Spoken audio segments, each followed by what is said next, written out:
Francisco de Assis, o pobre que enriqueceu o mundo. Diz o ditado que de santo e de louco todo mundo tem um pouco. Mas Francisco era tido muito mais como um louco do que como um santo. Seu pai, indignado com a opção de vida de Francisco, chamou a um julgamento em praça pública com todos ali presentes e depois se queixou amargamente de tudo o que lhe desagradava em Francisco. Viver entre os leprosos, distribuir os bens do pai, afastar-se de seus amigos, de estar fazendo a família passar a maior vergonha do mundo. E diante de tudo isso, depois de ouvir as queixas do pai, Francisco não só renunciou à herança paterna, como tirou todas as vestes e devolveu-as ao pai, juntamente com as últimas moedas. Todos estavam surpresos e espantados. O pai, o bispo, o clero, o povo, seus amigos, aqueles que não o conheciam, ao ver aquela cena, não compreenderam o que estava acontecendo. Mas era a quênosis de Francisco. Era o esvaziar-se de si para se encher de Deus. Francisco sentiu-se livre como um pássaro e saiu dali cantando. Nem mesmo o bispo estava compreendendo, mas admirou o fervor e a disposição de Francisco. Reconheceu que nele estava agindo a graça de Deus e cobriu-o com seu manto. Francisco saiu da cidade cantando, experimentou uma alegria inédita, diferente de tudo quanto havia antes experimentado. Ele, que se alegrava nas farras, nas coisas do mundo, naquilo que o dinheiro podia proporcionar, naquilo que o status podia proporcionar. Agora era a alegria de sentir-se um homem livre. Provavelmente ecoava no seu coração as palavras de Paulo: mas tudo isso que para mim era vantagens, considerei perda por Cristo. Na verdade, julgo como perda todas as coisas em comparação com esse bem supremo, o conhecimento de Jesus Cristo, meu Senhor. Por ele tudo desprezei e tenho tudo em conta de esterco, a fim de ganhar a Cristo. Filipenses 3:8. Ele agora estava livre das amarras dos bens materiais, livre da competição, livre das honras mundanas, livre da escravidão do dinheiro, livre das falsas seguranças, livre dos compromissos sociais, livre da vida vazia. Daqui em diante, o tempo, os talentos, a liberdade, a vida, ele os dedicaria a Deus e aos irmãos necessitados. Constituiria meios para viver o Evangelho radicalmente. Confiante na providência divina, Francisco é uma pessoa que transpira a paz, a alegria e a ternura. Sentia-se como um pássaro livre da gaiola. Segundo São Boaventura, procurou um lugar fora dos muros da cidade, onde pudesse ficar a sós, alegre e despreocupado. Aí, na solidão e no silêncio, poderia ouvir melhor o que Deus tinha reservado para ele. Nesse clima despreocupado, andava Francisco pela floresta, alegre, e cantava em francês os louvores do Senhor, quando surgiram 2 ladrões que caíram sobre ele. Ladrão geralmente tem mau humor e cara fechada. Só isso já assusta bastante. Consideravam muito despreocupado e de bem com a vida aquele jovem alegre que cantarolava. Ameaçaram-no e perguntaram quem era ele. Francisco respondeu com palavras proféticas: sou o arauto do grande rei. Pensaram que estivesse debochando deles. Além do mais, tomaram-no como um louco a quem faltam parafusos na cabeça. Bateram nele, certamente por não dispor de nenhum objeto de valor. Não contentes, os dois ladrões lançaram-no numa fossa cheia de neve, dizendo-lhe: fica por aí, miserável arauto de Deus. Francisco esperou que os dois irmãos mal-humorados fossem embora.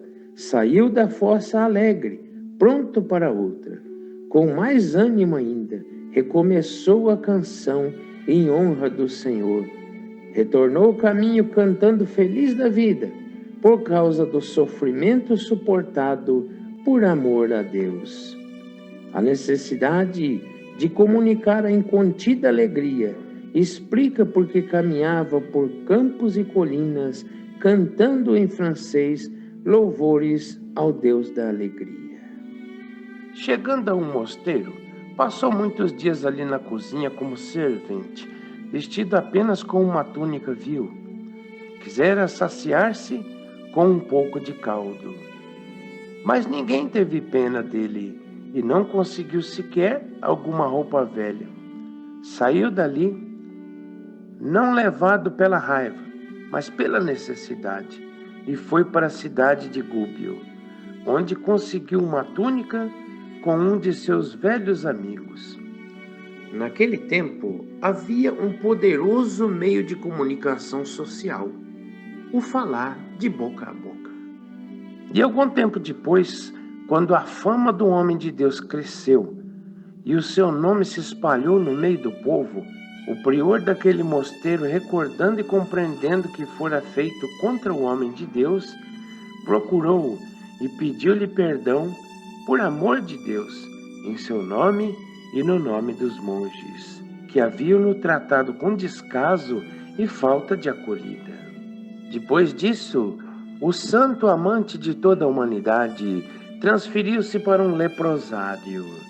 Vivia com os leprosos, servindo com a maior diligência a todos eles por amor de Deus. Lavava-lhes qualquer podridão dos corpos e limpava até o pus das suas chagas, como disse no testamento. Como estivesse ainda em pecado, parecia-me deveras insuportável olhar para os leprosos, mas o Senhor me conduziu para o meio deles e eu tive misericórdia deles. Esta visão lhe era tão insuportável que, em suas próprias palavras, no tempo da sua vida mundana, tapava o nariz só de ver as suas cabanas a 2 milhas de distância. Mas eis que um dia, quando por graça e força do Altíssimo ainda vivia como secular, mas já tinha começado a pensar nas coisas santas e úteis, encontrou um leproso e, superando-se, chegou e o beijou. Esse dia foi o divisor de águas. A partir de então, foi ficando cada dia mais humilde, até chegar à perfeita vitória sobre si mesmo, por misericórdia do Senhor. Houve um dia que tratou mal um pobre que lhe pedia esmola, mas logo arrependido, começou a dizer consigo mesmo que era grande ofensa e vergonha negar a quem estivesse pedindo no nome de tão grande rei o que quisesse. Resolveu que jamais negaria a quem lhe pedisse em nome de Deus o que estivesse ao seu alcance. E o cumpriu com muita diligência, até oferecer totalmente a si mesmo, fazendo-se antes um cumpridor que um mestre do Evangelho. Dá a quem te pede e não te desvies daquele que te pedir emprestado. Mateus 5:42. O pai de Francisco Pedro Bernardoni, vendo-o viver em meio aos pobres, aos leprosos, alimentando-se só com o mínimo necessário, mergulhado em jejuns e penitências, sentia dor e vergonha muito grande de Francisco. Assim, Bernardoni, onde quer que o encontrasse, amaldiçoava-o.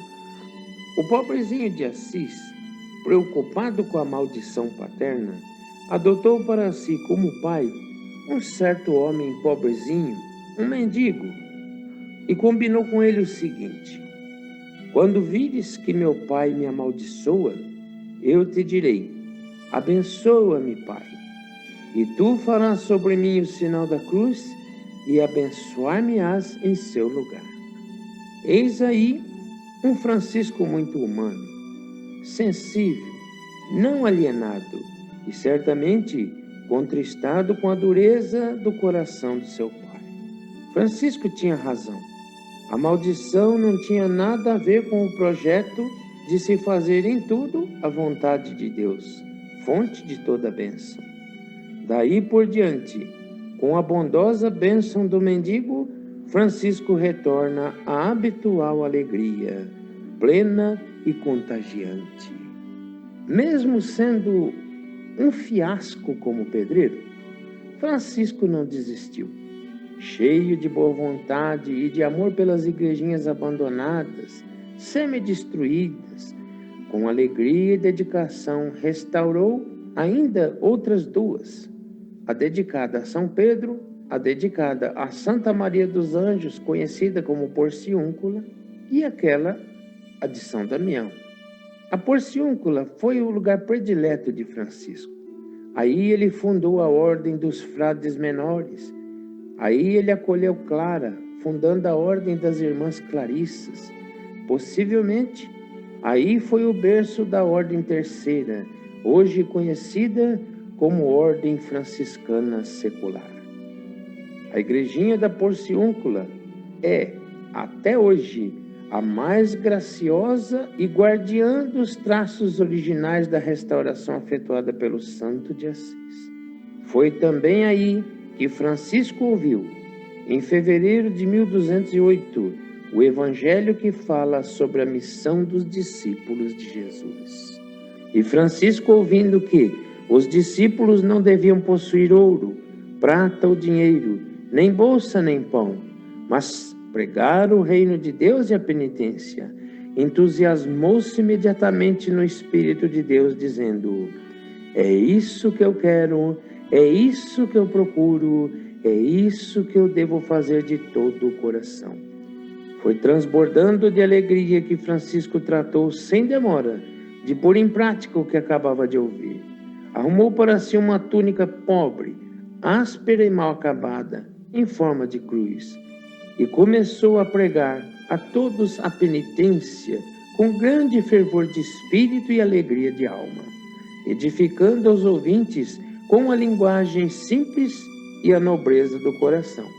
Suas palavras eram cheias de força do Espírito Santo.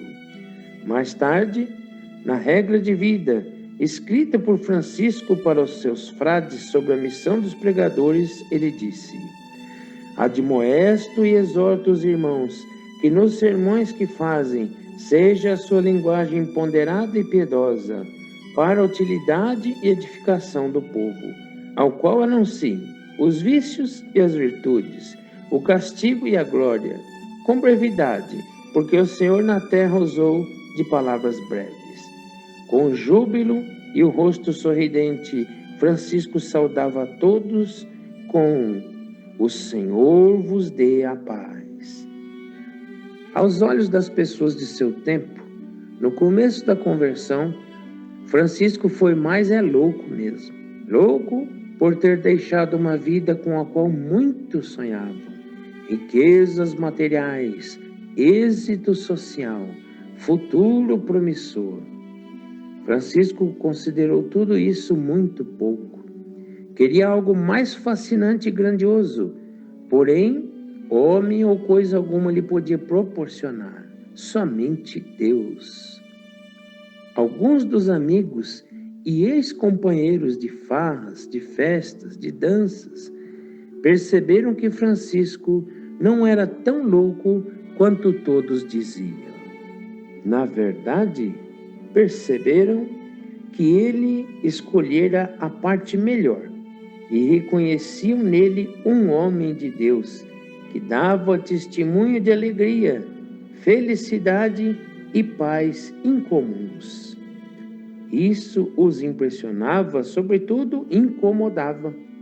Sentiram o desejo de juntar-se a ele naquela forma de vida pobre e penitente.